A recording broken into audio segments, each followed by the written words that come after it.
Konsep dasar pelepasan lambat. Sediaan pelepasan lambat atau Modified Release Dosage Form menurut definisi United States Pharmacopoeia atau USP dan International Council for Harmonization atau ICH merupakan bentuk sediaan obat yang dirancang dengan pengaturan khusus terhadap waktu dan atau lokasi pelepasan saat aktif. Tujuan utama perancangan formulasi sediaan ini adalah untuk mencapai efek terapeutik yang optimal serta meningkatkan kenyamanan pasien yang umumnya sulit dicapai dengan sediaan konvensional atau immediate release. Pada sediaan immediate release, kadar obat dalam plasma meningkat dengan cepat yang mencapai konsentrasi puncak atau Cmax, kemudian menurun secara eksponensial. Pola ini dapat menimbulkan beberapa masalah antara lain, yaitu yang pertama, kadar obat dapat melampaui batas toksis minimum atau MTC sehingga meningkatkan risiko efek samping atau justru turun di bawah konsentrasi efek minimum atau MEC sehingga terapi menjadi kurang efektif. Dan yang kedua itu ada fluktuasi kadar obat yang tajam mengharuskan pemberian dosis berulang untuk mempertahankan efek terapeutik.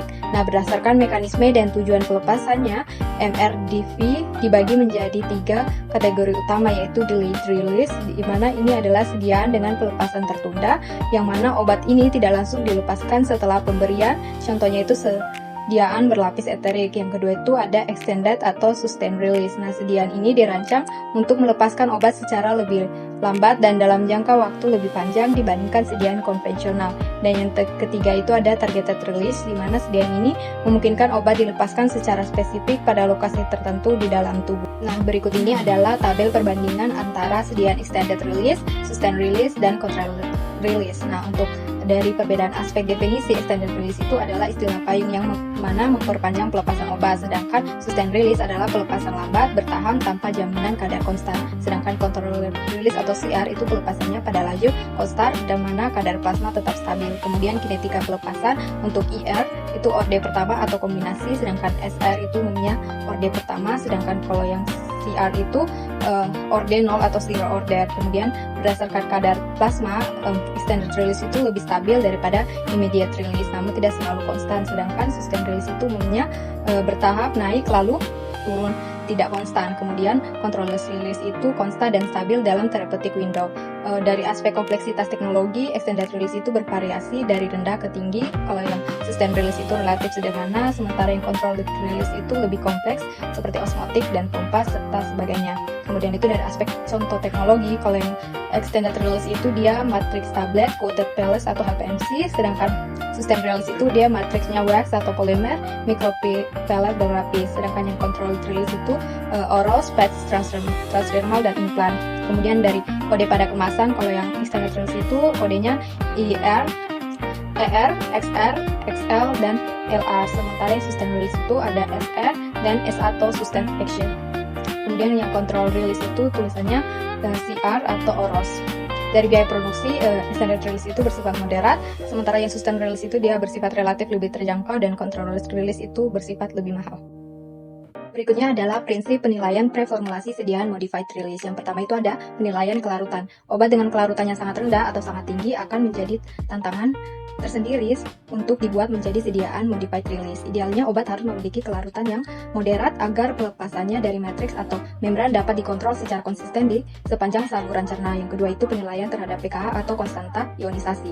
Nilai pKa menentukan derajat ionisasi obat pada berbagai tingkat pH di saluran cerna, mulai dari lambung yang tersusun atau asam hingga usus yang lebih basah. Formulasi modified release harus dirancang untuk memastikan obat tetap terlarut dan terabsorpsi meskipun profil pH lingkungan terus berubah seiring bergeraknya sediaan di dalam saluran cerna. Yang ketiga adalah penilaian permeabilitas, di mana zat aktif harus memiliki permeabilitas yang baik di sepanjang usus halus dan kolon. Jika obat hanya bisa diserap di bagian atas usus halus, maka memiliki absorpsi atau window atau jendela absorpsi yang sempit. Oleh karena itu, sediaan modified release menjadi kurang efektif karena obat akan terbuang sebelum sempat diserap semua. Selain itu, jika obat sangat larut, diperlukan penambahan polimer dengan viskositas tinggi seperti HPMC K100M guna menahan laju difusi agar tidak terjadi dose dumping atau seluruh dosis terlepas sekaligus. Yang kemudian itu ada 4 yang penilaian waktu paru atau eliminasi, di mana waktu paru adalah parameter farmakokinetik yang paling krusial dalam menentukan kelayakan obat untuk sediaan modified release. Idealnya itu 2-8 jam, di mana obat dalam rentang ini adalah kandidat terbaik karena sediaan modified release dapat memperpanjang durasi kerjanya sehingga frekuensi minum obat berkurang, misalnya dari 3 kali sehari menjadi 1 kali sehari. Yang kemudian itu durasi terlalu pendek, itu kurang dari 2 jam, itu membutuhkan dosis muatan atau loading dose yang sangat besar di dalam satu tablet, sehingga membuat ukuran tablet menjadi terlalu besar atau bulky untuk ditelan. Yang ketiga itu terlalu lama, durasinya lebih dari 8 jam. Obat itu sudah secara alami memiliki durasi kerja yang panjang di dalam tubuh, sehingga modifikasi pelepasan tidak memberikan keuntungan klinis yang signifikan. Yang kelima itu penilaian terhadap kebutuhan dan standar farmakokinetik lainnya.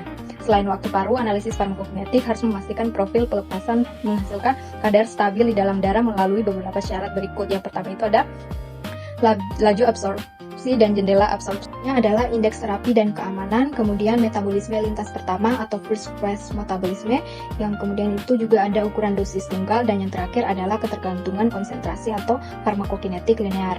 Nah, dalam strategi formulasi modified release itu yang harus diperhatikan itu ada sistem matriks. Pada sistem ini zat aktif didispersikan secara homogen di dalam matriks polimer yang berfungsi mengontrol pelepasan obat. Nah, yang pertama itu ada matriks hidrofili. Itu menggunakan polimer larut air yang akan mengembang atau swelling dan membentuk gel sel saat kontak dengan cairan tubuh. Obat kemudian keluar secara perlahan melalui difusi dari lapisan gel atau melalui erosi matriks. Contoh bahannya itu ada HPMC dan karbopol. Keunggulan dan kelemahan dari matriks hidrofilik ini adalah pelepasan obatnya itu stabil dan terkontrol, namun rentan dipengaruhi oleh pH dan viskositas cairan tubuh, serta memiliki risiko pelepasan yang terlalu cepat. Yang kemudian itu ada matriks lipid atau lipofilik. Nah, matriks lipid ini menggunakan bahan yang tidak larut air atau lipid sebagai matriks. Karena air sulit masuk, pelepasan obat menjadi sangat perlahan melalui difusi pori atau pelarutan bertahap. Nah, contoh bahannya itu ada etil selulosa dan wax atau lilin. Keunggulan dari matriks lipid ini adalah menghasilkan pelepasan yang lebih lambat, stabil, dan tidak terlalu dipengaruhi pH. Tapi memiliki kelemahan yaitu homogenitas pelepasannya lebih sulit dikontrol dan variasinya lebih besar. Yang kemudian itu yang kedua ada sistem pelapisan atau coating. Nah, sistem ini memodifikasi pelepasan dengan cara melapisi inti tablet atau granul menggunakan polimer pengontrol. Nah, polimer pengontrol itu yang pertama ada pelapis enterik atau enteric coating. Kemudian itu ada pelapisan semi permeabel. Pelapisan jenis ini itu menggunakan lapisan polimer hidrofobik yang tidak larut dalam cairan gastrointestinal tetapi dapat ditembus oleh air sambil menahan obat di dalamnya. Air yang masuk akan melarutkan obat, menciptakan tekanan osmotik di dalam tablet yang kemudian secara konstan mendorong larutan obat keluar melalui pori-pori kecil. Contoh bahannya itu ada etil selulosa, selulosa asetat, dan selulosa asetat butirat. Bahwasannya satu jenis polimer seringkali tidak cukup, sehingga diformulasikan kombinasi antar polimer untuk mendapatkan laju pelepasan, stabilitas, dan target lokasi yang lebih spesifik. Nah, ada beberapa kombinasi polimer yang umum digunakan, yaitu yang pertama ada kombinasi hidrofilik dan hidrofobik, contohnya seperti HPMC dan etil selulosa. Kemudian itu ada kombinasi sesama hidrofilik seperti HPMC dan karbopol. Ada juga kombinasi pH dependent dan matrix seperti eudragit dan HPMC, dan ada juga kombinasi hidrofobik dengan pH dependent seperti etil selulosa dan eudragit. Formulasi sediaan extended release dan sustained release untuk tablet dan kapsul dirancang agar zat aktif dilepaskan secara bertahap dalam periode yang panjang sehingga kadar obat dalam darah tetap stabil. Untuk mencapai hal ini, pemilihan teknologi formulasi dan excipient sangat penting. Nah, dalam pemilihan teknologi itu ada yang pertama sistem matrix. Ini adalah teknologi yang paling banyak digunakan untuk tablet extended release karena prosesnya sederhana, stabil, dan mudah diproduksi. Pada sistem ini, zat aktif didispersikan secara homogen ke dalam polimer. Terdapat dua jenis utama, yaitu matriks hidrofilik seperti HPMC dan matriks lipofilik atau lipid yang menggunakan bahan tidak larut air seperti etil selulosa atau wax yang memperlambat penetrasi air, serta ada juga pelepasannya yang lebih lambat dan stabil melalui pori atau pelarut bertahap. Nah, ada juga kombinasi polimer, yaitu penggunaan campuran polimer yang sering dilakukan untuk mengoptimalkan rilis. Kemudian ada sistem reservoir, yaitu melibatkan pelapisan inti tablet atau granul dengan polimer pengontrol rilis. Sistem ini menghasilkan profil pelepasan yang sangat terkontrol, namun memiliki risiko dose dumping atau pelepasan dosis sekaligus jika lapisannya rusak. Yang ketiga ada sistem osmotik, yaitu pelepasan obat didorong oleh tekanan osmotik akibat perbedaan konsentrasi di dalam dan luar tablet, yang mana ini mampu memberikan release ordinal yang sangat stabil, tetapi teknologinya lebih kompleks. Kemudian yang keempat ada sistem multipartikulat untuk kapsul extended release, digunakan khusus untuk sediaan kapsul yang berisi banyak pelet atau granul berlapis. Yang kedua adalah pemilihan metode pembuatan tablet.